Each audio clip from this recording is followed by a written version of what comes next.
Bueno, continuamos. Entonces, aquí habíamos quedado, ya habíamos hecho entonces datos con frecuencia, pero esta es frecuencia para valores sencillos. Hay otra situación en la cual nos vamos a encontrar, que ustedes ya vieron en su libro de referencia, el de estadística, donde los datos pueden estar agrupados en intervalos.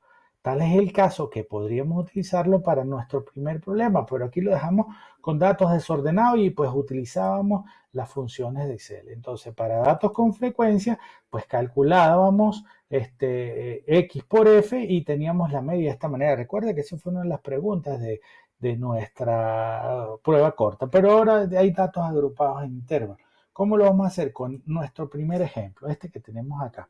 Pero entonces, ¿qué pasa? Vamos a hacer un primer, digamos, preprocesamiento de datos, agrupando estos datos, ordenándolos de alguna manera. Entonces ya sé que el valor mínimo lo calculo con la función mínimo. El valor máximo lo puedo calcular con la función máximo. Y el rango sería la diferencia de estos dos valores. Recuerden que ustedes cuando estudiaron, creo que es el capítulo 5, hablaba de las medidas de dispersión. El rango era una medida de dispersión y lo que hacía era que tomaba solo los valores máximos y mínimos. Recuerda que no era el más utilizado precisamente porque involucraba solo dos valores en el conteo.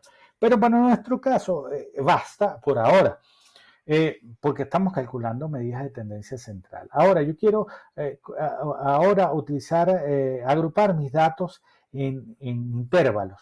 Pero ¿cuántos intervalos tomo? No sé, eso depende del contexto. Aquí en este caso hice una primera aproximación dividiendo 65 entre 5, que es la amplitud que yo voy a querer de acá, de mi intervalo de 25 a 35, yo divido 65 entre 5 y me da más o menos 13, 14 intervalos. Y eso fue lo que calculé acá, ¿ves? Entonces 25 a 30, 30 a 35, 35 a 40, etcétera, hasta que me llegue de 90 a 95, que más o menos me abarca todos los valores. Podría haber colocado 95 a 100 para que me quedara, pero sé que ahí no voy a tener valores, así que no tiene mucho sentido.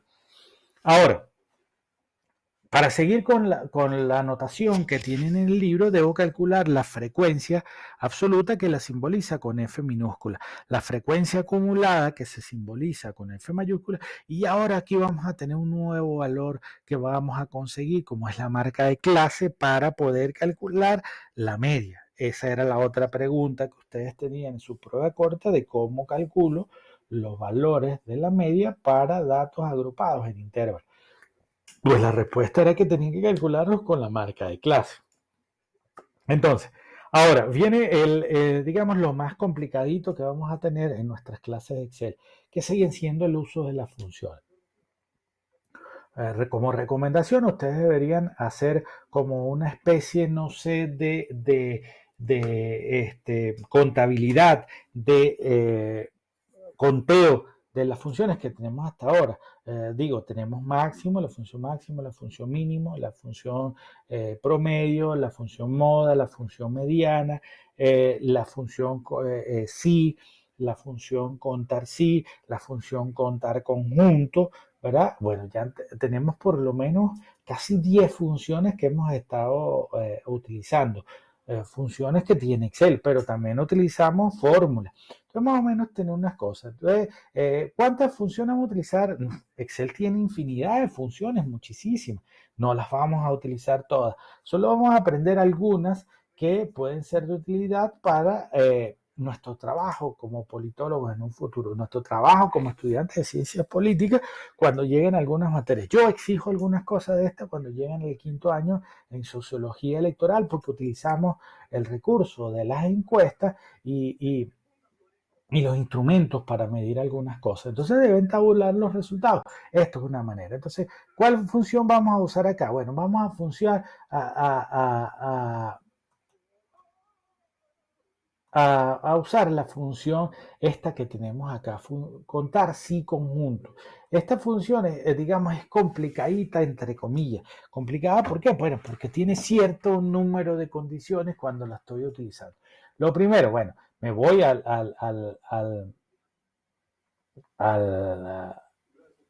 al asistente para funciones, el botón de funciones, busco todas las funciones, ¿verdad? Bueno, vamos a hacerlo para que ustedes vean cómo se hace. Entonces, vamos a borrarlo. Entonces, repito, me voy acá a mi celda, me voy a mi botón de insertar funciones, busco acá en todas, ¿verdad? Doy un clic por aquí abajo, presiono la tecla C, me va hasta C, busco, empiezo a buscar acá para abajo hasta que consigue contar sí conjunto.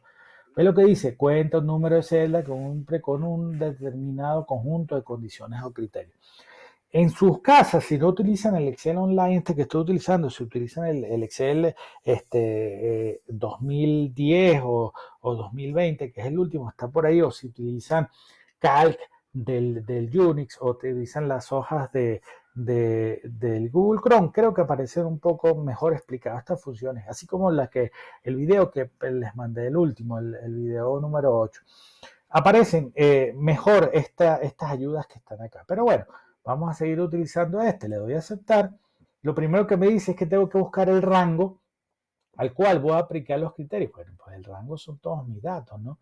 Los selecciono como usualmente los he estado seleccionando, ¿verdad? Hasta que tengas bien cerraditos mis datos. Regreso. Ahora necesita que le dé la condición. ¿Cuál es la condición? Acá es donde comienza, digamos, lo complicadito porque tiene muchas condiciones para utilizar. Lo primero es que si voy a utilizar una condición lógica que se utiliza haciendo uso de los valores relacionales de igual que, mayor igual, menor igual, pues tengo que colocarlos entre comillas. Entonces aquí tengo que utilizar el valor mayor igual, mayor igual. En este caso, le voy a dar mayor o igual para incluir el límite inferior. Lo voy a incluir solamente porque se dan cuenta que los límites superiores e inferiores de los intervalos contiguos son los mismos. Entonces tengo que incluirlo en uno, pero no en el otro.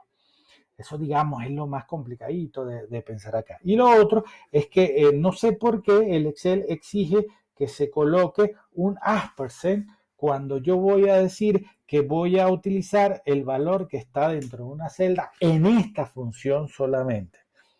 ¿Por qué? No sé, son condiciones que puso el que programó el Excel.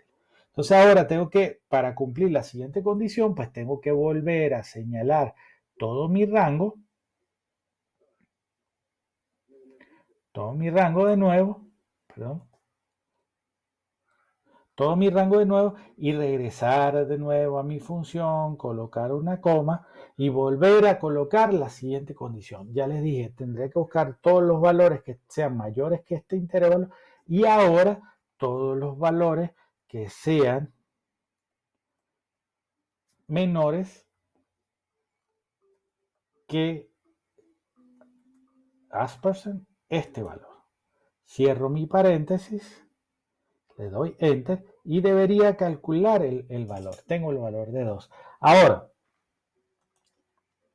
de nuevo, tengo que comenzar a pensar, si yo arrastro todo eso, se van a mover estos dos valores que sí quiero que se muevan. Quiero hacer una referencia relativa a estos valores. Pero la tabla esta es fija para todos. Entonces, bueno, ¿en dónde utilicé la tabla? Acá, ¿qué debo hacer? Bueno, colocarle los simbolitos de dólar delante de la letra y delante de cada valor de la fila, es decir, del número. Entonces, dólar acá, ¿verdad? Paciencia para hacerlo y listo, ¿verdad? Coloco acá ahora delante de el 3, ¿verdad? Dólar, luego delante del D, dólar y delante del 22, dólar. Pareciera muy complicado, pero después cuando ya ustedes hacen esto unas cuantas veces, terminan siendo cosas que hacemos de manera automática. Entonces, bueno, ahora sí lo puedo arrastrar hasta el final para tener todos mis valores hasta el 95 que está aquí. ¿Verdad? Ya tengo todos mis valores. Ahora voy aquí abajo, recuerden, y calculo la sumatoria y voy a tener ahora el valor de n, en este caso 80. Bueno, voy a seguirle poniendo amarillo para que se vea. Acá igual, ¿cómo funciona? De nuevo, esto ya es repetición de lo que habíamos visto en el ejemplo anterior. Igual a este valor, ¿verdad? Porque es el primero. Y en el segundo, pues la trampita de utilizar el que está acá más el que está encima para que se vaya acumulando. Luego arrastro hasta el final y ya tengo los valores acumulados de la frecuencia, ¿verdad? Y igual en el último valor de la frecuencia acumulada voy a tener también el valor de n, que es el valor total de los datos.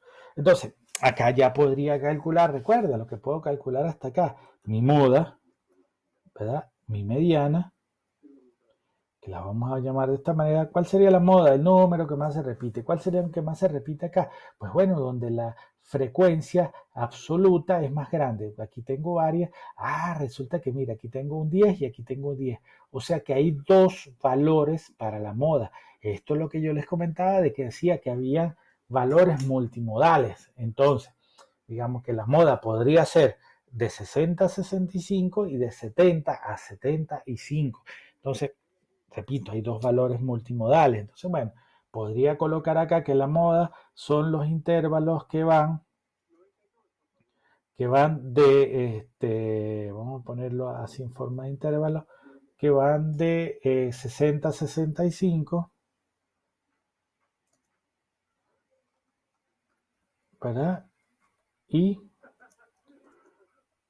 el valor que va desde 70 a 75. Entonces estamos colocando nuestra moda de esa manera, ¿verdad? El oyente. Aquí está pegado. Bueno, recuerden que yo puedo siempre separar esto un poco para que quede mejor. Ahora, la mediana, ¿cuál es? La mediana son 80 entre 2. Repito, la definición de la mediana es el valor que divide la distribución de los valores a la mitad, como si yo pusiera uno de al lado de otro, estos 80 valores ordenados de mayor a menor, entonces donde la posición 40 va a estar el numerito. En este caso no podemos hacerlo, imagínate si tuviéramos muchos datos, pues menos todavía, pero sí podemos hacer algo simpático. Cuando la frecuencia acumulada alcance o supere el valor de 40, ahí es. Entonces, en este caso, estaría acá. Bueno, vamos a ponerle otro color acá para tenerlo en cuenta. Este es el valor. Entonces, mi media sería el intervalo que va de 60 a 65. ¿Verdad? Que no es diferente a lo que habíamos hallado en el otro. Lo que pasa es que en el otro hallamos un valor. Aquí no, porque aquí tenemos intervalos. A lo mejor no sabemos eso. Ahorita en el siguiente ejemplo que vamos a dar, este dato agrupado de intervalo 2, ustedes verán la utilidad de estas cosas. Ahorita, porque son muy pocos valores los que tengo aquí, pues pareciera que no es lo más efectivo. Pero bueno, entonces, ahora, lo nuevo acá es que tengo que calcular algo que se llama la marca de clase. Porque si ustedes recuerdan, en el ejemplo anterior, pues yo multiplicaba acá, bueno, déjame quitar el gráfico para que no parezca, X por F, pero yo ahora no tengo el valor, ahora tengo son intervalos. Entonces, tengo que buscar algo que me dé como el valor más significativo del intervalo. Y bueno, se les ocurrió la brillante idea de que eso lo podemos hacer a través de algo que vamos a llamar marca de clase. Y la marca de clase no es más sino el punto medio entre el límite superior y el límite inferior. ¿Y eso cómo lo calculamos? De esta manera. Sumamos los dos límites, lo dividimos entre 2 y voilà, ahí lo tengo. Entonces, el punto medio entre 25 y 30, pues es 27,5. El punto medio entre 30 y 35, pues con toda seguridad será 32,5. Y así, pues, subsiguientemente. Entonces, bueno, arrastro hasta acá y tengo todos los puntos medios. Y ahora debo multiplicar esa marca de clase o punto medio por la frecuencia absoluta, igual que antes. Entonces esto es algo hasta repetitivo, que ustedes pueden hacerlo ya con el tiempo de manera automática, por decirlo de alguna manera. Entonces ese por ese, ¿verdad? Lo arrastro y tengo todos esos valores. Ahora me falta para calcular la media. Voy a calcular la media. ¿Cómo se calcula la media para datos no agrupados. Bueno,